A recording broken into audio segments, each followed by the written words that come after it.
And hello, everyone. I'm David de Guzman. Welcome inside the NBC4 Digital Center for a special edition of NBC4 Sports Extra, Road to the Playoff. Over the next hour, we're going to look back at the Ohio State 2025 season, from the season opener against Texas all the way to the Big Ten championship game where the Buckeyes lost to Indiana, and all the twists and turns in between, from the rise of Julian Sayin to the explosive plays of Carnell Tate and Jeremiah Smith, to the defense that just continued week in and week out to be unstoppable.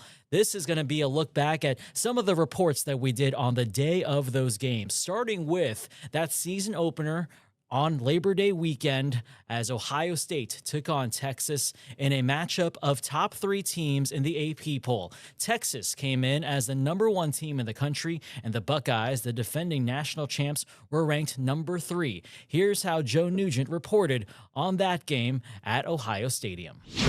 A special day and a very special pregame. All started with the unveiling of the national championship on the front of the upper deck, and then the best damn band in the land spells Corso on the field with Lee at midfield right at the 50, making the final pick of his career. Goes with the same team that he picked the first time back in 1996. It was the right pick then, and it's the right pick now.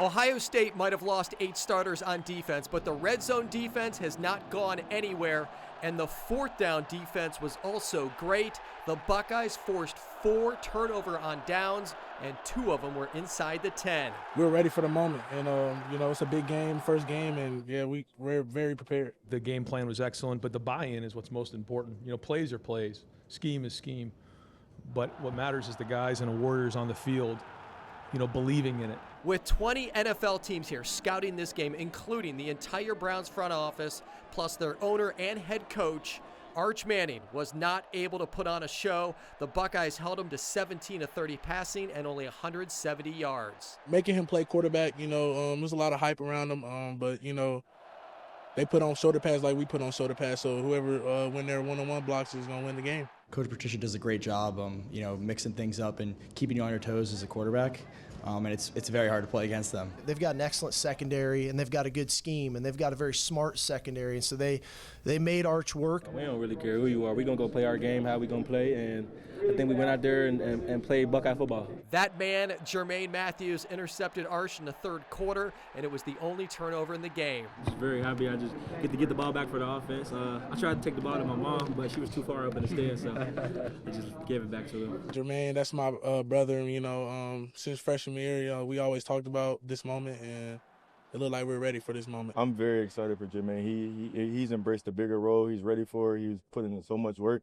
And then for him to go out there and make those plays, it meant a lot. And I'm just proud of him. The atmosphere was electric. Everybody in Scarlet played a role in snapping the longest road winning streak in the country. It ends at 11. The atmosphere and the energy in the stadium was unlike anything I've ever seen before, so it was awesome. You don't get that kind of noise in an NFL game, so I'm super appreciative of that. Not many times you get to play the number 1 team at your house during week 1, so it was pretty cool. Making it hard for Arch. That's all I wanted them to do, make it hard for Arch, and just make it hard for the whole offense. For an atmosphere like that, week 1, to bring everybody together was great for our team, and I think it made a huge difference in the fourth quarter. So I want to thank, I say all the time, it takes everybody, and the fans certainly brought it today, and I'm just proud of our guys. The Buckeyes have now won 3 straight against the Southeastern Conference.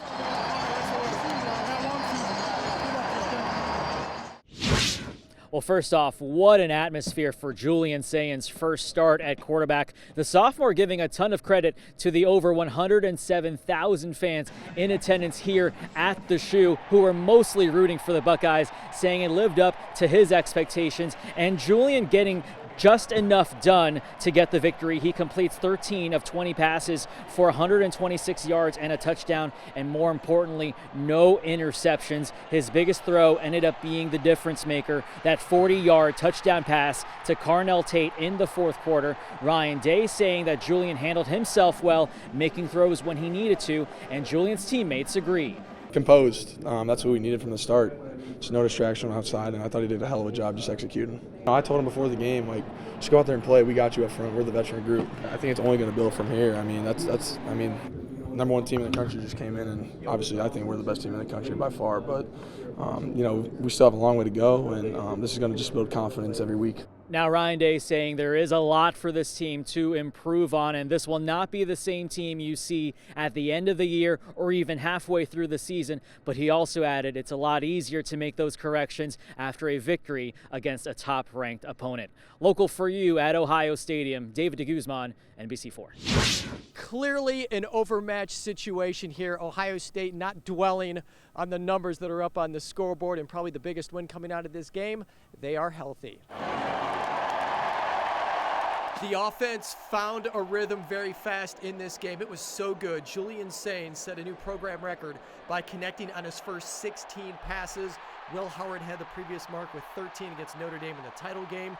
Julian finishes 18 of 19 with 4 touchdown passes and more than 300 yards. I don't think I've done that before, but you know, I think it's just you know, when you get those completions kind of racking up, it builds confidence. It's crazy. I mean, I've been seeing this since it was freshman year, since last year, spring we first got here, and you know, it's nothing surprised me at this point. Will Kazmarek has been working to be a bigger part of this passing attack, and he started the 70-point explosion with a 47-yard touchdown, his first as a Buckeye. He's a great tight end, and that was a great route by him, great catch. We talk all the time, if the defender's back's turned, he's wide open. He one-inched it right over the top of him, and Will made a great catch.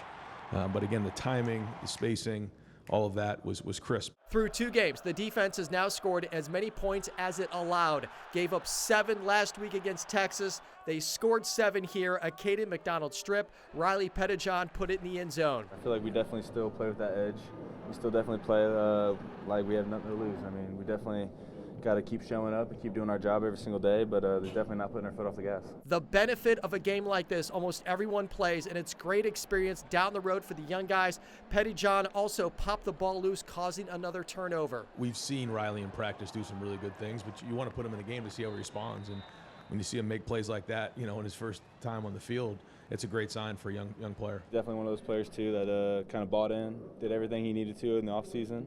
And definitely just put his foot in the imprint, and he definitely did it out there today. True freshman Bo Jackson out of St. Joe's in Cleveland scored on his very first carry. The Bucs had a little more than 200 yards of offense a week ago. They matched it in only 9 plays against Grambling State.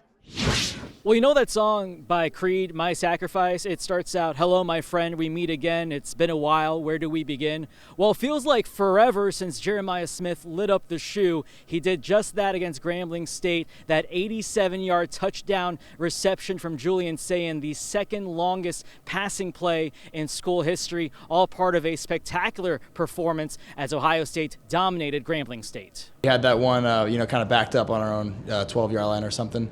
But, you know, we practiced that play all week, and, you know, it was awesome to go see us execute it. It feels good, especially, you know, the game I had last week. It was pretty bad game for myself.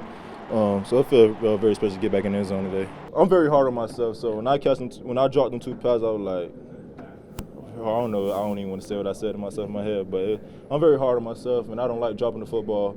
And I don't like making excuses for myself, but only thing I just got to catch a damn football, and yeah, that's all. Yeah. Though the quality of opponents was drastically different from week 1 to week 2, this was about gaining confidence. Jeremiah Smith back in his groove after dropping 2 passes against the Longhorns. On Saturday against Grambling State, he leads the receiving corps with 5 catches for 119 yards. Local for you at Ohio Stadium, David DeGuzman, NBC4. Good morning from the shoe where Ohio State did pull away. They did beat the Bobcats by 28 points, but boy, it felt like a close game through much of it. You can feel there was a bit of tension there, especially in the second half when Ohio and Parker Navarro came out after missing the second quarter with an injury. Came out pretty explosive, got the Bobcats within 4. But one thing that Ryan Day did say after the game was that this was a team, his team, that was able to stay focused, did not panic, and learned a lot from the past experiences from last year. I think Max Clare said it best, that the biggest lesson he's going to take away, remember he's new, he's from Purdue, but the biggest lesson he's going to take away is that don't have the highs too high, the lows too low, stay even keeled. I feel like he's been talking with Will Howard a little bit, because that's something that Will Howard said a lot last year. Right, and You know, Max was the guy that broke this open for Ohio State because the offense was really struggling early in this game. They kicked 2 short field goals. I mean, really disappointing. I mean, those are wins for Ohio's defense to hold Ohio State out of the end zone at that point. But Max did score not only the first touchdown of the game for Ohio State, but his first touchdown as a Buckeye. Yeah, and remember, it was a big defensive battle early on. I mean, the Ohio defense, give them credit. Again, like I said before the game, that is a well-experienced group that was limiting Ohio State from doing what it wanted to do. But then, of course, the Ohio State defense doing pretty well as well. Actually, Sonny Styles said after the game that he wasn't too worried. He had control of that game. That defense had control of that game. And it's really interesting that the unit that had the most questions going into the offense, with Matt Patricia taking over, is actually become the unit that's become a cornerstone for this entire team. Yeah, you know, and I felt the same way as the game was playing out and when Ohio was close. Remember, it was 13-9 at one point. I was talking to somebody, and they're like, man, this is bad. Like, this could go, you know, this could be, you know, a horrible game for Ohio State. And I was talking to them, like, I just don't feel like Ohio has a path to victory at this point. You know, they had the 67-yard touchdown. It was the biggest play that Ohio State's defense has given up this year. Like, that's what it takes for them to score a touchdown. They're going to need a couple more of those. It's probably not going to happen. So you felt somewhat good, but my gosh, it was too close for comfort through much of it. To that point, the Bobcats should feel pretty good after the effort they put in, especially after these last 3 weeks against Power 4 schools. They're probably going to be a contender for another MAC championship. But for Ohio State, a lot of lessons to be learned going into this pivotal bye week with Washington and Big Ten play coming right around the corner. Yeah, it's going to be fun to see, fun to open up the Big Ten. And, hey, it's going to be cool to go out to Washington. Sailgate. Good time.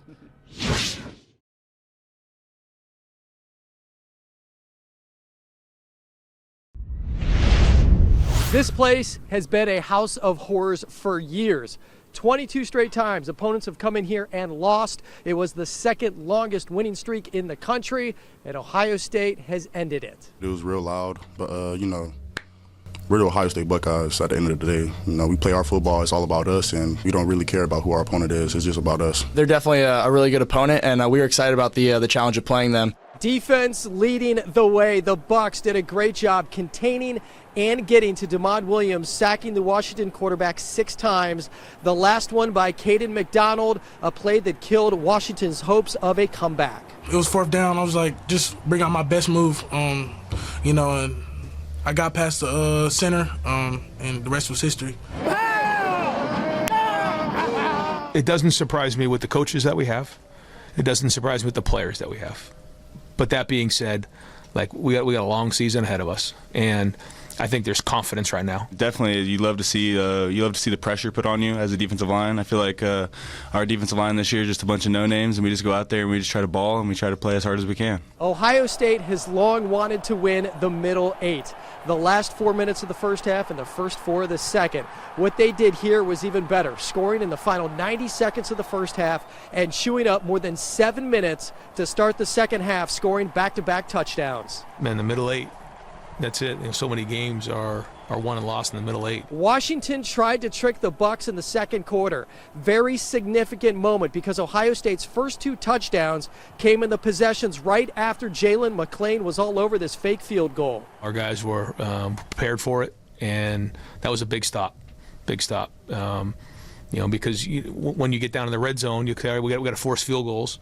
But then when you get a stop like that, I mean, when you get a stop, it's a 4-point play. When you get a stop, now it's a 7-point swing. That's the way we look at it. So that was a big point in the game for sure. Remember, Washington came into this game averaging 55 points per game. Ohio State's defense, on the other hand, was only allowing 5 points per game. So you thought it would end up somewhere in between. Instead, Ohio State's points per game average now on the defensive side moves from 5.3 to 5.5 as they win this game by 18 points. Good morning from Ohio Stadium, where the Buckeyes were dominant last night against Minnesota, winning 42-3. Julian Sain had his best game yet with the Buckeyes in his 5th start. He was 23 of 27 for 326 yards, 3 touchdowns, and no interceptions. Let's take a look at what happened here as the Buckeyes take the field for their first home Big Ten game of the season. Second possession of the game, Ohio State flips the field with a 47-yard shot to Carnell Tate. This, the first big play of the game. It leads to a short C.J. Donaldson touchdown. Bucks up 7-3 after the first quarter. second quarter. This possession started with a 49-yard pass to Tate. It ends with a touchdown pass to Jeremiah Smith on 3rd and goal. Ohio State in control, 14-3. Still in the second, after the Gophers are stopped on a 4th down, the Buckeyes take a shot on the next play. Guess who? That's Carnell Tate, a 44-yard touchdown. Huge game for Carnell, 163 yards in the first half alone, 183 in the game. The defense great again. It is quickly becoming the expectation, holding Minnesota to only 3 points and 162 yards.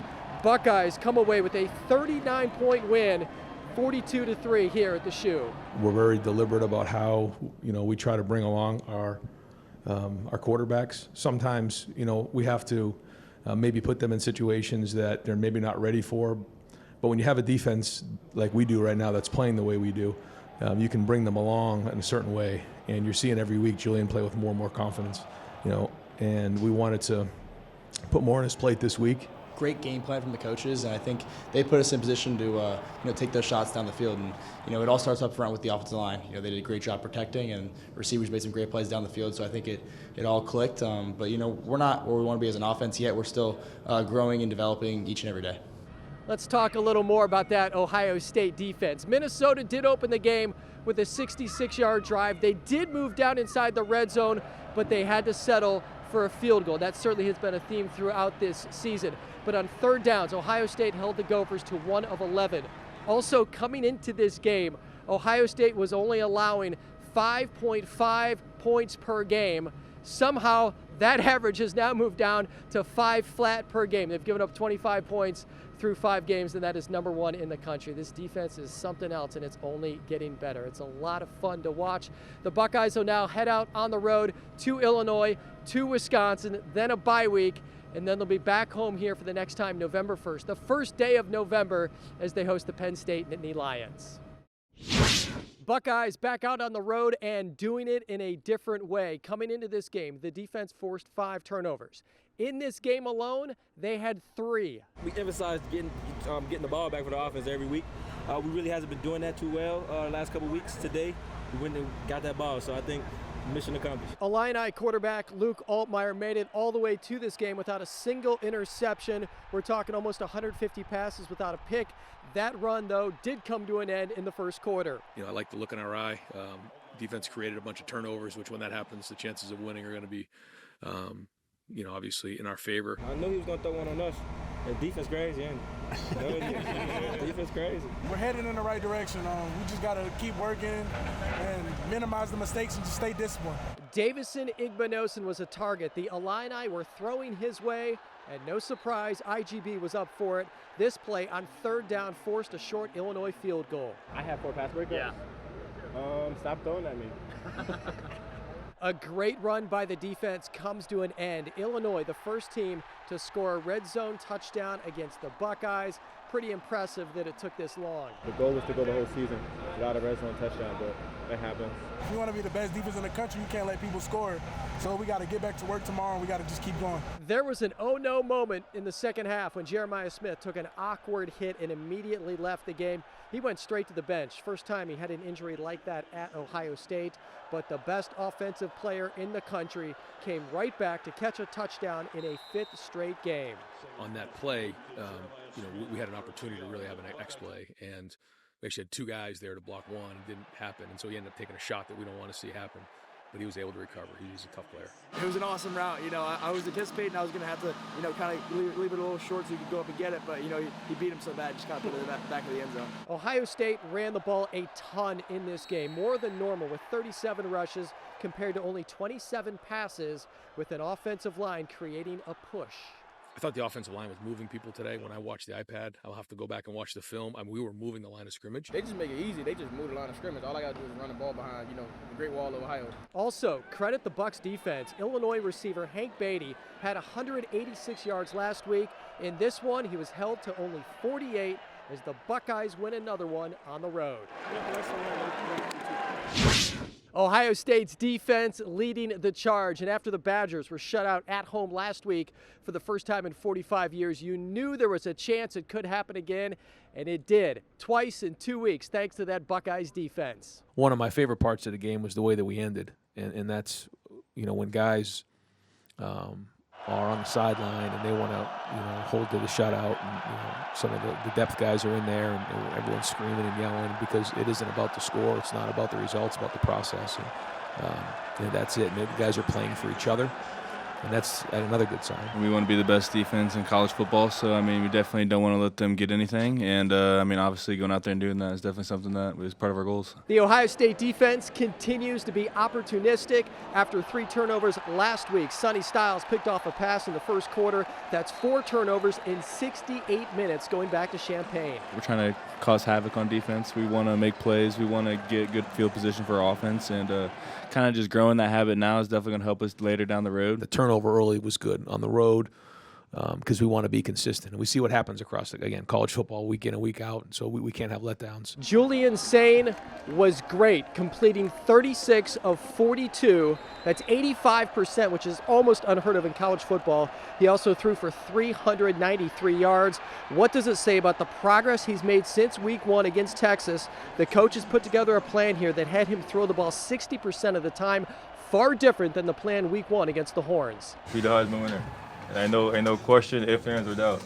Each and every week he go out there to prove to us why he's a Heisman winner. Trying to, do my best to, execute the offense and keep improving. I think our offense is all about just keep improving week by week. And, we're not where we want to be yet. We want to be playing our best football in December, November. Is he perfect? No. There's things he's going to work to get better at, but man, he's got a bright future ahead of him. Carnell also had himself a game, 6 catches, 111 yards, including 2 touchdowns. It's the route running, his hands, and ability to get open. You quickly see it on day 1, and it's evident in practice and then in games. The Bucks improved to 7-0, and Carson Hinsman will forever be above 500 in this stadium after losing the state championship here in high school. The Wisconsin native is now 2-1 with a win 2 years ago and this weekend. The Bucks are happy, headed to the bye. Thanks for coming, guys.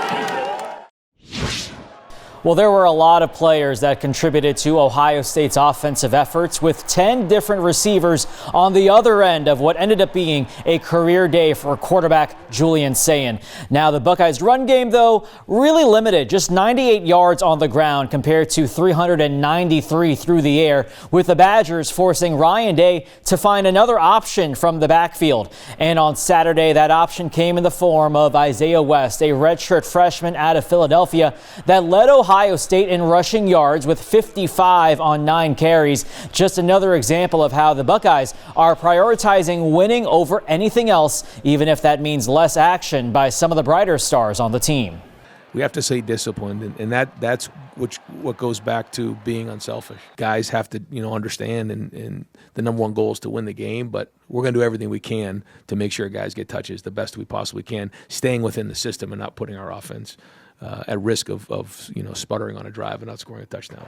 Good sign for a young back, so we'll kind of see what it looks like and see where we're going from here. Yeah, those are good runs, and so we're going to look at everything and do everything we can to make sure that we're efficient and we're balanced. So again, not the best ground performance from Ohio State, but a sign of depth as the Buckeyes are now already looking ahead to November with the bye week coming up next. Back to you.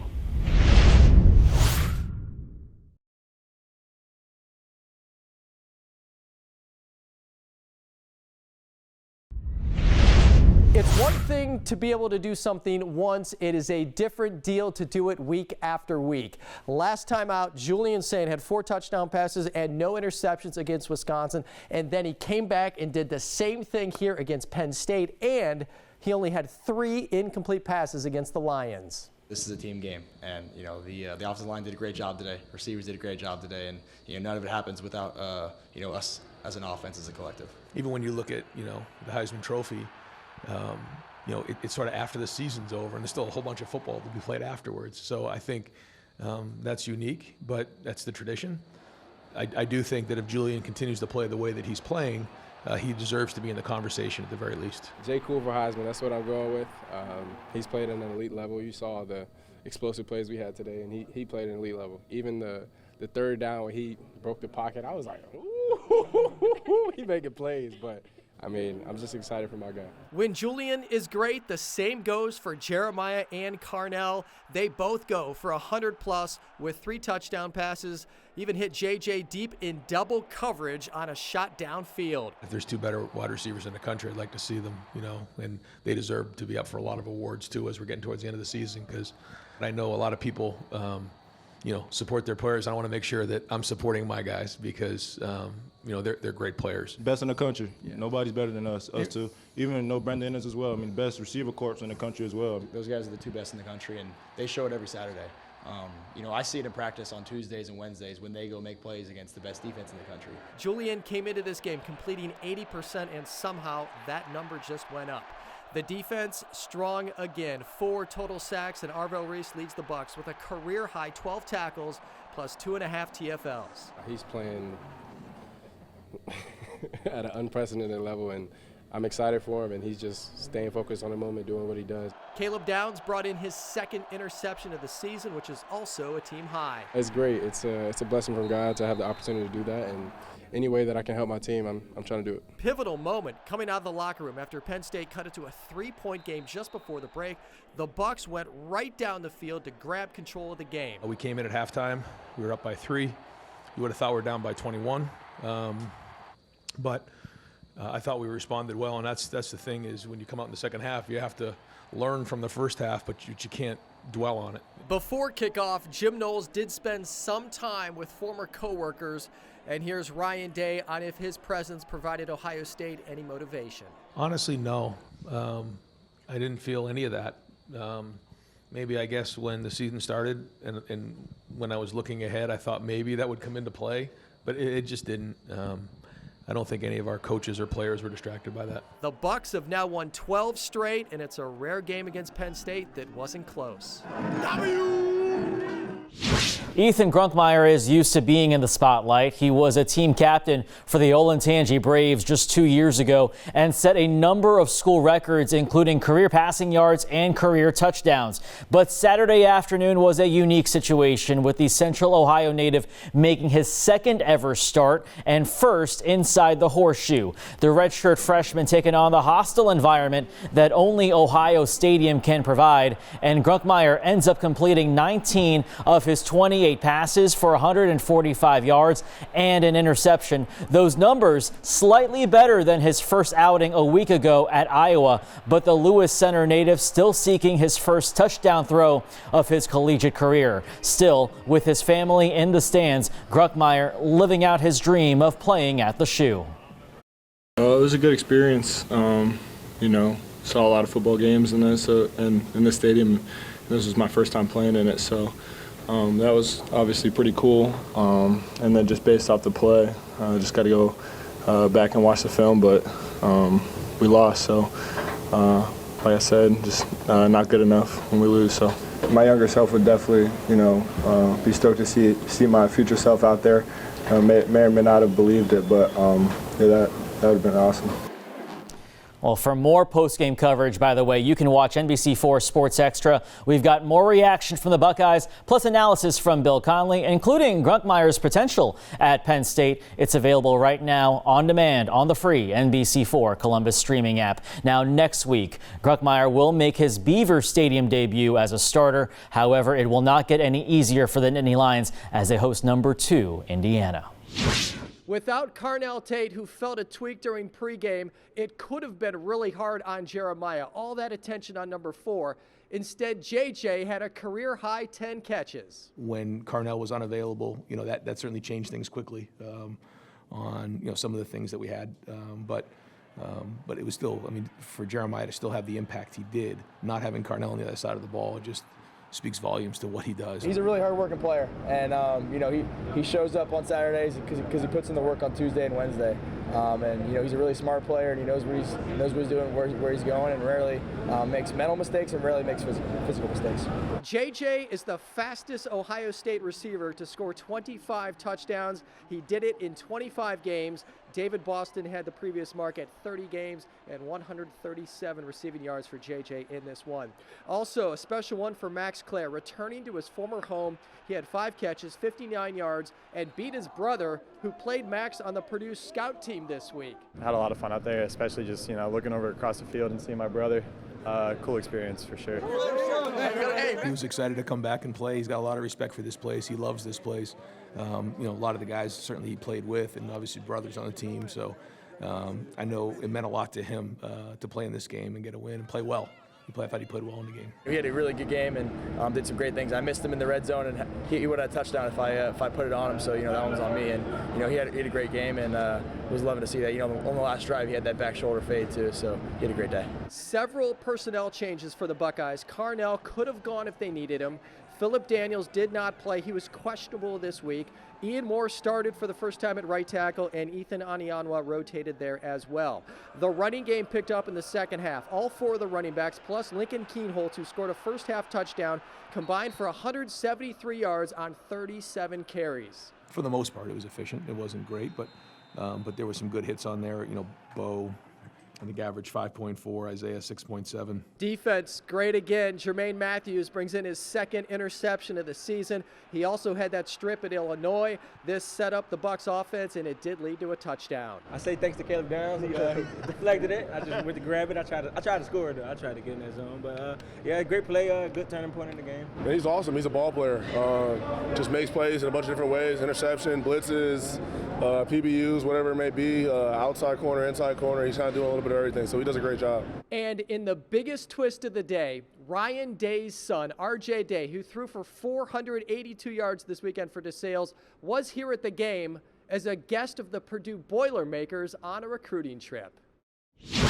Good morning from Ohio Stadium, where the Buckeyes win yet again, 48-10 against UCLA. Ohio State now 10-0.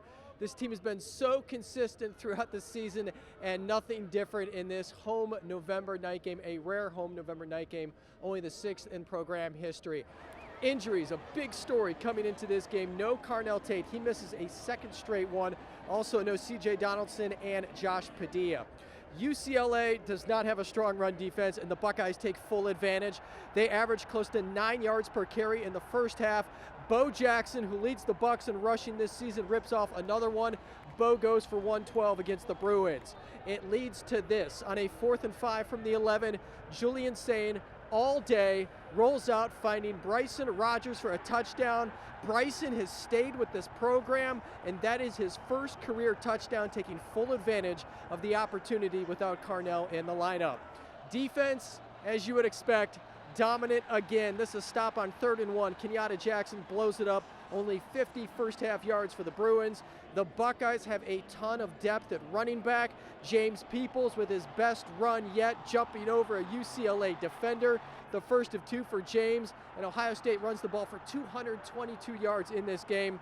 Also a great one for the Styles family. Sonny leads the Bucs in tackles, and Lorenzo returns this kickoff for a touchdown in the second half. That is the first one in 15 years for the Buckeyes. Ohio State, a winner by 38 points. Feels great. A lot of credit to my coaches and my teammates for putting the install. That took a lot of work, a lot of preparation. My teammates did their job, so it was great to put that on the field. Kickoff return was great to get on the field. A lot of hard work was done there to get that on the field and executed. So that was good. But I think it was businesslike, workmanlike. I thought we had the right approach to it. Certainly not perfect, but that's who we need to get to, because the precision and the execution that needs to happen here, over the next couple weeks is going to be very important. Carnell, not the only Ohio State receiver with an injury issue going on. Jeremiah Smith was questionable coming into this game. When he arrived at the stadium, he had a tiny limp, but after the game, when he walked up this ramp, it was more pronounced. So that will certainly be something to keep an eye on as we work through the next week. But I'll tell you, a great catch by Jeremiah in the first half of this game, one-handed right on the sideline. That was something else. The Buckeyes are 10-0. They'll be back home next week against Rutgers. Life is good when you win 42-9, and it doesn't feel all that good. And we've seen Ohio State play okay the week before Michigan and other years and still beat the Wolverines. There's not necessarily a direct carryover, and it certainly did not help that the Buckeyes did not have their top 2 receivers, Jeremiah Smith and Carnell Tate. The only thing I'll say really is that, they are day to day, and, the staff and those guys are working really hard, to get ready to play next week. I miss those guys out there. Definitely lightens up the box a little bit because those guys are, freaks of nature, elite athletes, and so being able to have them back when they're ready is going to be huge for us. Doubt there will be any concrete info during this next week. A very special game for the Styles family, with both Sonny and Lorenzo playing their final game at the Shoe, honored on Senior Day. Caden Curry also took that special jog pregame and then went out and absolutely dominated this game. He leads Ohio State in tackles with 2 sacks, and he almost scored a touchdown. I've had so many great games in this place, in the stadium, so definitely just to kind of finish strong is definitely something I'll always have in the back of my head, and definitely be able to show my kids when I'm older. He puts the work in day day out, and that's my roommate. Just to see him, where we come from freshmen to now, it's incredible to see. I'm proud of him. As this one ends, the Buckeyes' full attention turns to the next one, the trip up to Ann Arbor. Just seeing how those guys went out last year, it's definitely so heartbreaking just for me as a player, seeing them go through so much hard work and dedication to come up short time and time again. I mean, definitely I don't want to be that guy. I mean, nobody wants to be that guy on the other side. So just definitely I kind of want to do it for them, and I want to do it for us. This is a big week for everyone, not just the players, but, the city and people of Columbus and Ohio. And so for us to go up there is a huge opportunity. It's going to take everything we got and everything we've been doing the past 11 weeks. We're going to need all of it when we walk in there. There's nothing, out of the ordinary that we're going to do. We're going to stick to our regular routines, and then we're going to, prepare hard week in and week out, and then when Saturday comes, then Saturday comes. And it was just a good look in everybody's eye in the locker room, man. We're excited about this one, and just need to focus on, what really matters, and that's everybody just doing their job and going on the road, and what's going to be a great environment, and going to get it done. So that'll be the focus, and we'll continue to do what we've done all year. That's it, and have a great week and focus on that day. And the coach's job, is to give them a great plan, and we got to be at our best. Everybody has to be at their best and play really, really hard. No joke about that routine. Monday is going to look the same as every other Monday throughout the season. Tuesday is going to look the same as every other Tuesday as well, and so on down the week. And it hasn't always been that way. Remember, the band used to come to the Woody the week of the Michigan game, but this year they were actually at the Woody a month ago. Totally different situation. It is all about the routine and focusing on Michigan as the Buckeyes try to get that first win against that program since 2019. A bittersweet day for 16 seniors who collected their flowers and got a hug from Ryan Day before Saturday's home finale against Rutgers.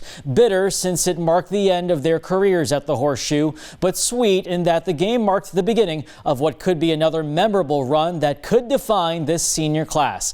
Caden Curry certainly made the most of his senior day, leading the Ohio State defense with 6 total tackles, including 2 sacks and a forced fumble that he nearly returned for a touchdown.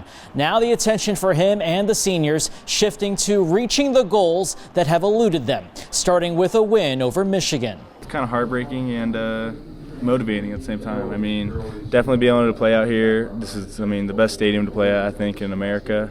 And just to be able to kind of give my all to be a Buckeye out there is definitely something that I always remember. And it motivates me just because, we got so much more to play, and we have so much more else to do, and we have so much more to accomplish as a team. Really focusing on the process, because it's easy to just say I want to get to the last game of the year, but if that happens and you get distracted, you can get upset, and then all of a sudden your season can take a turn bad. I feel like we've focused on us. I felt like we've been consistent in our approach, and so now, but that's all in preparation for this week. Ohio State looking to kill 2 birds with 1 stone next week, seeking that first win over the team up north since 2019, which would also get the Buckeyes to Indy to compete for a Big Ten title, an opportunity that has also eluded this senior class.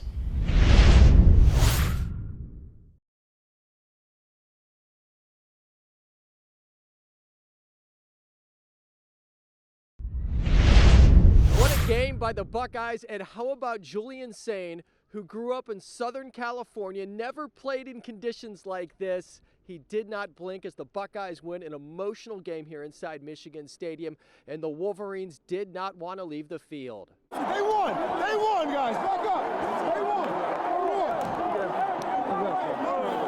You don't have any patience here. I got my guys under control. Let's go! We look forward to seeing you back in the Big House on Saturday, September 5th, 2026 versus Western Michigan.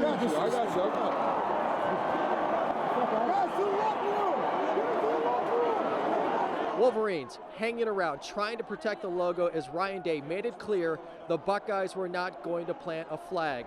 Ohio State had to wait for Michigan to go up the tunnel before they could make their trip, and it certainly took longer than they wanted.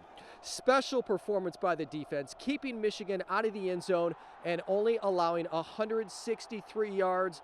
Ton of credit to Caden McDonald in the middle and Matt Patricia.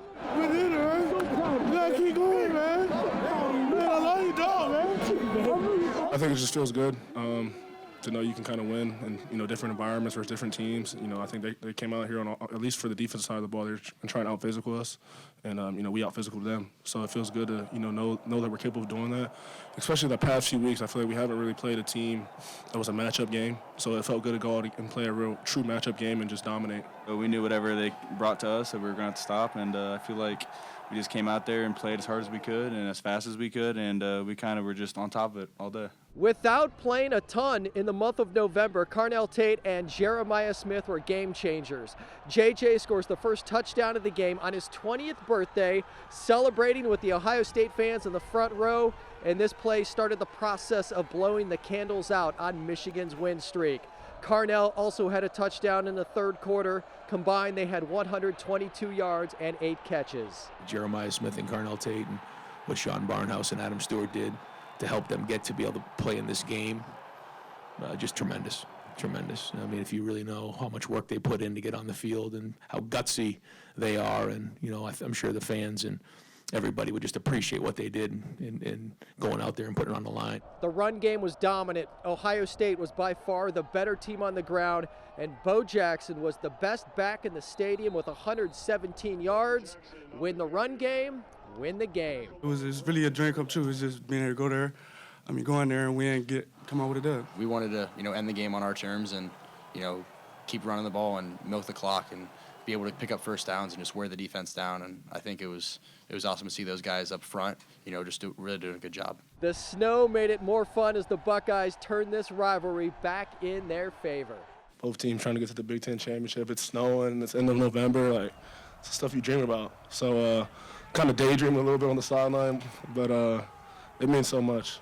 Being a Columbus kid, been a Buckeye fan since I was a kid, so it's awesome.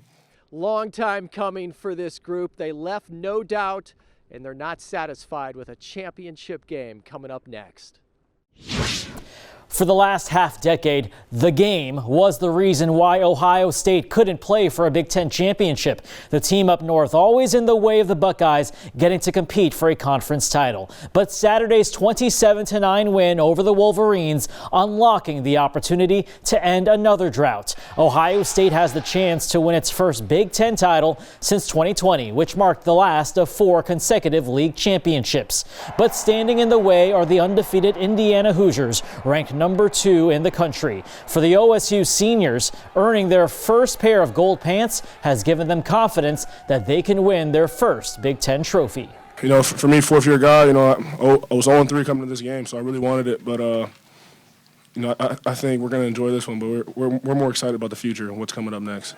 I think obviously this game feels good. This is one of our main 3 goals. Haven't been able to get it the past few years, so it feels good to get it. But I think it's just springing us into what's coming up next in the bigger goals. Yes, I definitely feel it's really good to come up here and kind of physically dominate them like we did today and kind of just play the game that we came in here wanting to play. And I feel like we definitely got way more on the table, and we just have so much more to prove. And this team has such a great story that it needs to be told. Next week, marking Ohio State's 7th appearance in the Big Ten title game since its inception in 2011. It'll also be the first matchup of the top 2 ranked teams in the country since the season opener, when the then second-ranked Buckeyes defeated number 1 Texas.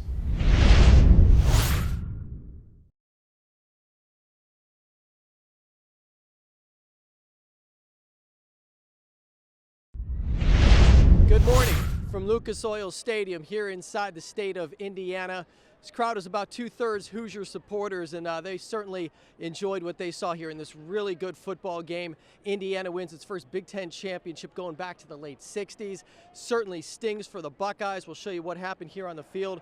First touchdown of the game. Julian Sain buying time, finds Carnell Tate back in the end zone. Buckeyes up 7-3 late first quarter. We jump to the third quarter. Ohio State now up 10-6. Indiana at the 17. Fernando Mendoza to Elijah Surratt, and the Hoosiers lead 13-10. Late third quarter, still a 13-10 game.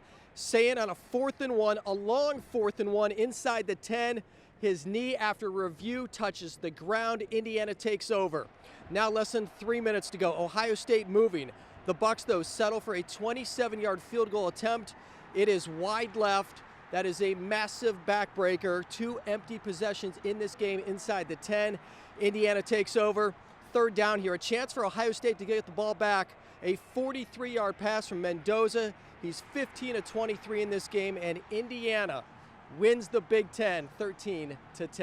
Man, I love Jaden. I know he can make any kick at any time, and like I said, I'm not going to dwell on it. We got to go to work. That's it. Definitely sucks going out there and not playing to the hopes that you expect, and being at Ohio State, we expect it every day. But, I mean, we got to credit the team that beat us because they obviously exposed us where we had weak points that we didn't know about, and we just got to work on it and get better. Very disappointed, just overall with how we played. Didn't play very well in the situations. Third downs were not very good. Not very good in the red zone, obviously, at the end. So, very disappointed. I thought Indiana played really well, did a great job, but, just obviously, we're all disappointed in the locker room that we didn't finish out this regular season the way we wanted to. Something about these 13-10 final scores for the Buckeyes. Right after the game, they connected the dots back to that Michigan game a year ago that was also 13-10. The kicking game also played a significant role in the outcome of that game. So now they're upset and they can't wait to get back on the field. Very similar emotion to that loss a year ago. Not quite as strong, but Ohio State can't wait to find out where they're going, and they can't wait to get back on the field. We'll certainly learn more this afternoon when the playoff is released.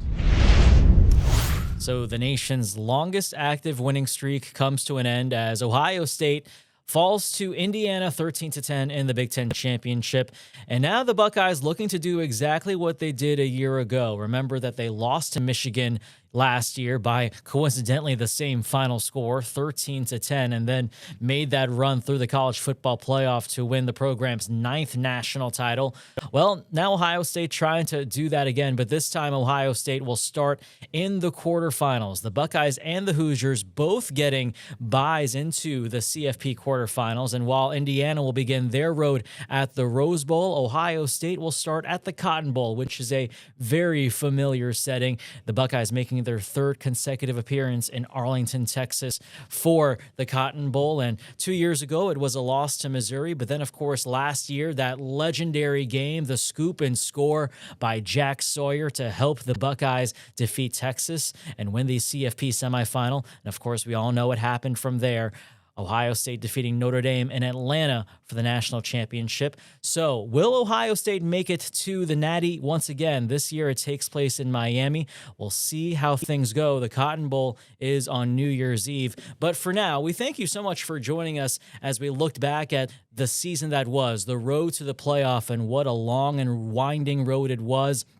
A lot of twists and turns, but mostly wins. We saw the rise of Julian Sain, who became, of course, a Heisman finalist. And also we saw some pretty amazing plays and a consistent defense led by defensive coordinator Matt Patricia. So many memorable moments throughout the season. We thank you so much for helping us look back at that road to the playoff. Until next time, this has been a special edition of NBC4 Sports Extra. I'm David Guzman. Have a good one.